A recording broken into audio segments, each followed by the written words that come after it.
Good morning, good morning, good morning po sa inyong lahat. Muli po ay nandito tayo sa kahabaan po ng Divisoria.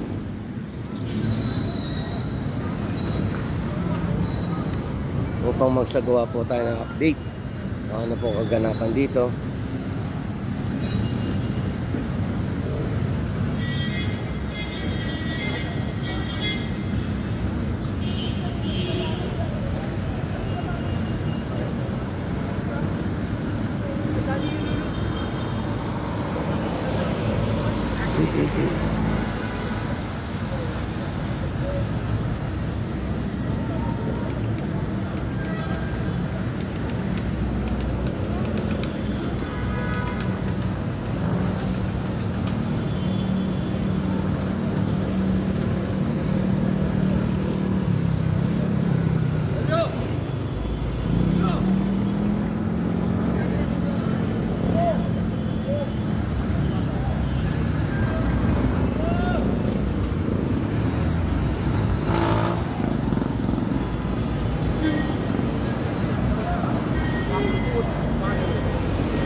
Ito ang kaganapan dito sa Divisoria.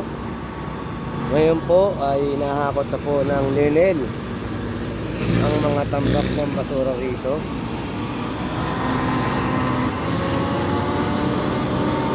Nakaantabay rin po sa kanto ang flashing operation team. Hinihintay lang po nila matapos akutin ang mga tambak na basura rito. Katawang po sa paglilinis ang DPS, tinatawag din ng Divisoria Sweeper. Shoutout po sa mga taga DPS po. Shoutout din po sa mga kababayan natin sa ibang bansa. Mabuhay kayo at lagi po kayo mag-iingat.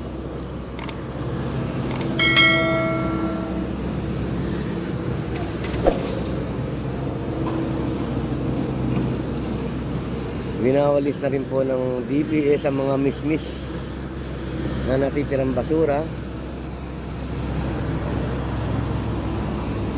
bago po magsimula ang flashing operation.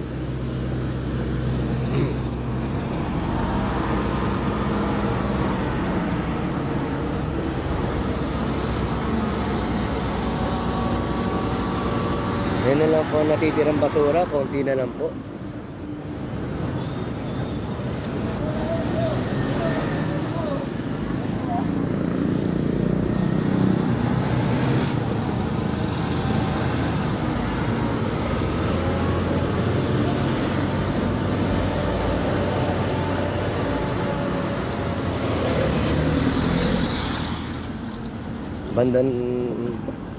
Bandang Carmen Planas naman po ay wala na pong mga tumpok na basura at talagang hinihintay na lang pong maubos at mahakot ng Lenel ang mga tumpok na basura upang magsimula po mag-flashing ang MDRRMO flashing operation team.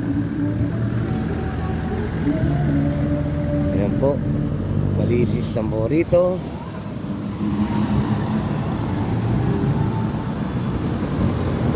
Kung bago ka lang po sa akin channel, huwag niyo pong kalimutan mag-like, share, and subscribe.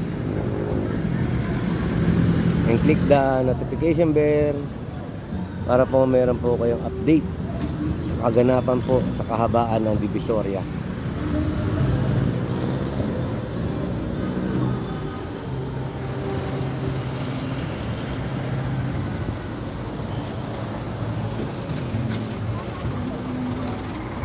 Shoutout din po sa aking pinsan na nasa Qatar. Mabuhay ka at lagi ka mag-iingat dyan.